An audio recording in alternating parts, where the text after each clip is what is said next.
Dokter cantik kesayangan Tuan Muda, episode 78. Langit sudah mulai cerah. Semburat oranye telah tampak memenuhi alam semesta di ufuk timur. Seorang lelaki yang baru semalam ditinggalkan oleh istrinya karena tuntutan pekerjaan kini merasa kesepian. Rumah yang biasanya penuh dengan suara-suara bak burung berkicau kini terasa hampa tanpa suara cempreng yang selalu membangunkannya setiap pagi. Aku merindukanmu, Inggit. Ternyata begini ya rasanya ditinggalkan. Gak enak, ujarnya, menatap sekelilingnya. Mencoba mengumpulkan nyawanya sebelum kemudian beranjak dari tempat tidur dan masuk ke dalam kamar mandi. Pagi ini Romi akan berkeliling kompleks sebelum kemudian berangkat bekerja. Di rumah yang berada tak jauh dari Romi, Ethan merentangkan kedua tangannya ke atas. Mata abu itu perlahan terbuka, menyesuaikan retinanya dengan cahaya yang masuk melalui ventilasi udara. Jam berapa sini? Suara saraknya terdengar sangat pelan. Pria itu bangun tiba-tiba saat netranya melihat jam dinding besar yang menempel di tembok dengan kokohnya. Sudah pagi, teriaknya. Astaga, semalam aku tidak pulang. Mati aku. Aku bisa diceraikan ini. Ujarnya ngegas. Bergegas hingga tanpa sadar kakinya terlilit selimut dan membuat dia harus mencium lantai keramik di pagi buta.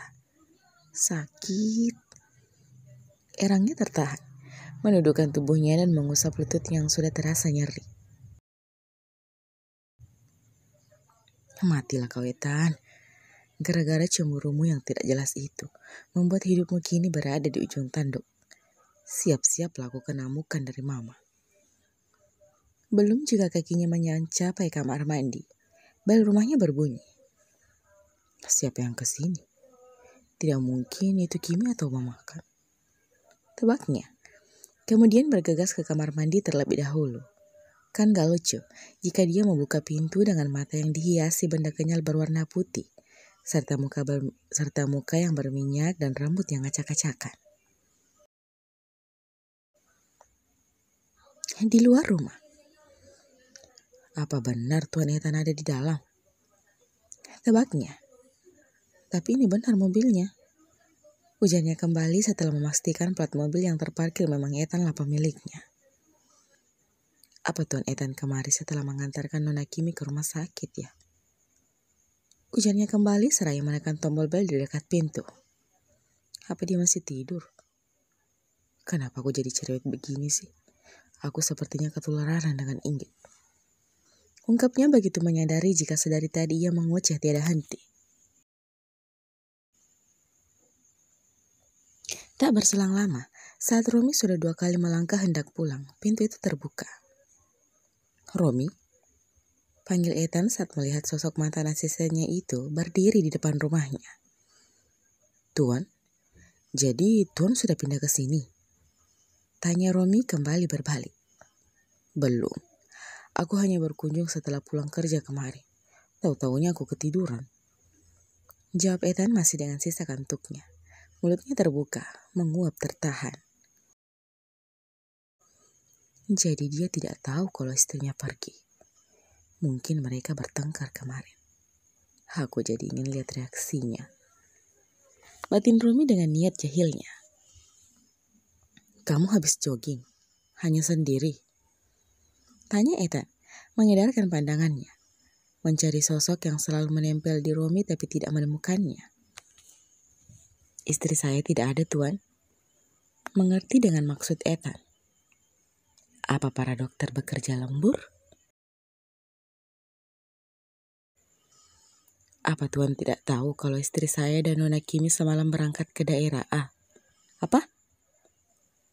Teriak Ethan membuat Romi meringis dan merasa gendang telinganya hampir saja pecah karena suara itu. Jadi Tuan tidak tahu ya? Tambahnya lagi. Kenapa jauh sekali? Mau ngapain mereka? Tanpa berpikir panjang lagi, setelah Rumi menceritakan tentang kepergian istrinya dan tujuannya ke sana, Ethan langsung bergegas pulang. Mobil yang dikendarainya pun melaju begitu cepat. Beruntungnya, jalanan masih lenggang, hingga ia bisa tiba di rumahnya dengan cepat. Begitu pelayan membukakan pintu, Ethan tercengang melihat keadaan rumahnya. Di sana jelas terpampang ucapan selamat ulang tahun untuknya, yang semakin membuat jantungnya berdetak tidak karuan. Astaga, aku bahkan lupa tanggal kelahiranku. Ethan berkacak pinggang lalu mengguyur kasar rambutnya ke belakang. Ingat pulang juga kamu. Suara yang datang dari depan Ethan membuat pria itu merasa mendadak menjadi orang yang terkena penyakit stroke. Tidak dapat bergerak dengan bibir yang terasa kaku. Ma, panggilnya sangat pelan. Ethan sudah mengambil tindakan, mengangkat kedua tangannya saat dengan gerakan cepat Mama Aira meraih bantal sofa dan mendaratkan ke tubuhnya yang berharga itu. Keterlaluan kamu, menantu Mama semalaman menunggumu pulang. Tapi kamu malah keluyuran entah kemana. Kamu tahu bagaimana sedihnya dia? Karena sudah mempersiapkan ini semua lantas kamu tidak datang. Bahkan kamu tidak pulang semalaman, Ethan. Aira mengoceh tidak henti dan melayangkan bantal sofa itu berulang kali tanpa mempedulikan putranya yang telah mengadu. Bukan karena sakit, tapi karena mamanya itu sudah seperti orang kesurupan, membuatnya sedikit takut. Aira mengatur nafasnya saat sudah merasa lelah. Sedangkan Emily yang mendengar keributan itu hanya menggelengkan kepala. Namun tak ayal dia juga maju ke samping Ethan. Tante mau ngapain? Tanya Ethan terbata. Aduh, pria itu mengadu saat telinganya terasa sakit karena jeweran tangan wanita di sampingnya. Tante sudah berjanji kepada istrimu.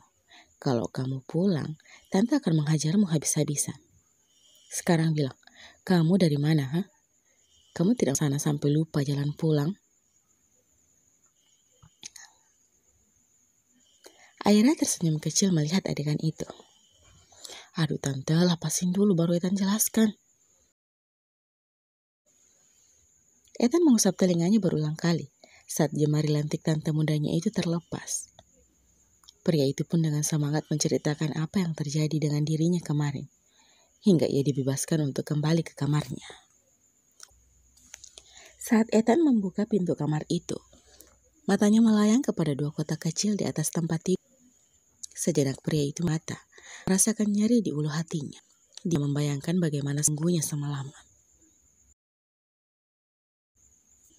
Ini salah, seandainya saja dia langsung menemui istrinya kemarin dan meminta penjelasan. Mungkin semalam ia melewati pergantian usianya dengan berbahagia, dengan penuh sukacita bersama istri dan keluarganya. Tapi nyatanya, rasa cemburu yang berlebihan membuat ia melakukan kesalahan. Bagaimana bisa dia bersikap kekanak-kanakan seperti ini? Ethan menutup pintu kamar tersebut, lalu berdiri bersandar di sana, seraya meraup wajahnya dengan kasar. Umpatan untuk dirinya sendiri ia lontarkan. Maafkan aku, baby. Ujarnya kemudian melangkah dan duduk di pinggir ranjangnya, meraih dua kotak tersebut dan membukanya. Jam tangan. Ucapnya sangat pelan, bahkan hampir tidak terdengar. Jadi dia kemarin membelikan ini untukku sebagai hadiah. Astaga, mati saja kau Ethan. Umpatnya lalu kembali membuka kotak yang kedua. Betapa terkejutnya pria itu saat melihat sesuatu di dalam kotak tersebut. 2 buah tespek yang bergaris 2 dan selembar kertas hasil USG. Mata Ethan spontan berkaca-kaca. Istriku hamil? Dia hamil? Kimi. Ethan berlari cepat keluar kamar menuruni anak tangga, memanggil mamanya seraya menenteng 2 benda di tangannya. Mama! Ada apa sih Ethan teriak-teriak? Ma, Mama kenapa tidak melarang Kimi pergi, Ma? Kenapa Mama membiarkan dia pergi? Ujar Ethan dengan air mata yang sudah menggantung di pelupuk matanya, membuat Aira bingung. Kamu kenapa sih? Istrimu pergi karena sudah menjadi tanggung jawabnya. Tapi Kimi hamil, Ma. Apa? Tidak, Aira. Ethan memperlihatkan hadiah Kimi untuknya. Sehingga Aira pun tidak kuasa untuk tidak terharu. Menantu Mama hamil? Ini benar kan, Ethan? Kamu dapat dari mana? Ini isi kado yang diberikan Kimi, Ma. Bukannya kasihan kepada putranya yang sudah merasa bersalah. Aira malah semakin meradang. Ini semua gara-gara kamu. Kalau saja kamu pulang semalam, semua tidak akan seperti ini. Pokoknya Mama gak mau tahu bagaimanapun cara kamu agar menantu Mama pulang. Atau setidaknya dia hanya memeriksa di posko tanpa harus terjun ke lokasi bencana. Kalau sampai menantu Mama kenapa-napa, jangan harap kamu bisa bertemu dengannya lagi. Usai melontarkan ancaman itu, Aira meninggalkan putranya. Kepalanya sedikit nyeri mengetahui kenyataan ini. Seandainya saja ia tahu jika menantunya sedang hamil, ia pasti akan melarang Kimi berangkat semalam. Ethan dia mematung, tapi itu hanya berlangsung sesaat. Dengan cepat ia kembali ke kamar dan melakukan ritual mandinya. Sebelum ia keluar kembali tanpa sarapan, ia akan menemui orang yang sudah pasti dapat membantunya. Kim, kamu benar nih kuat. Kamu lagi hamil loh, Kim. Tanya Inggit saat temannya itu sibuk melihat perlengkapan tas yang akan mereka bawa. Sebentar lagi beberapa di antara mereka akan ikut kepada petugas untuk mengevakuasi korban yang dinyatakan masih ada di bawah reruntuhan bangunan. Aku kuat, Inggit. Kamu lihat sendiri kan, aku baik-baik saja. Aku juga gak mengalami morning sickness. Perasaanku juga oke-oke aja. Balas Kimi meyakinkan Inggit, menepuk pelan bahu Inggit agar wanita itu percaya padanya. Inggit menghembuskan napas pelan, hanya pasrah dengan jawaban wanita itu.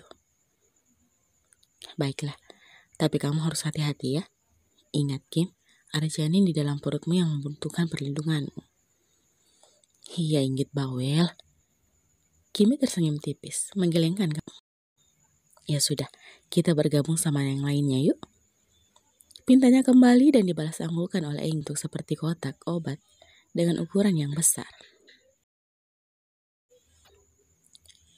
Begitu kedua wanita itu keluar dari posko utama para tenaga medis, seseorang menghampiri mereka. Dokter Kimi, Anda dipanggil menghadap ke Dokter Faris. Dokter Faris adalah ketua tim di bagian instalasi gawat darurat di rumah sakit. Dan kebetulan beliau yang ditugaskan untuk menjadi ketua tim di acara relawan ini. Kimi dan Inggit saling pandang, seolah bertanya, ada apa ya? Bersambung. Sampai jumpa di episode selanjutnya ya. Terima kasih. Bye-bye.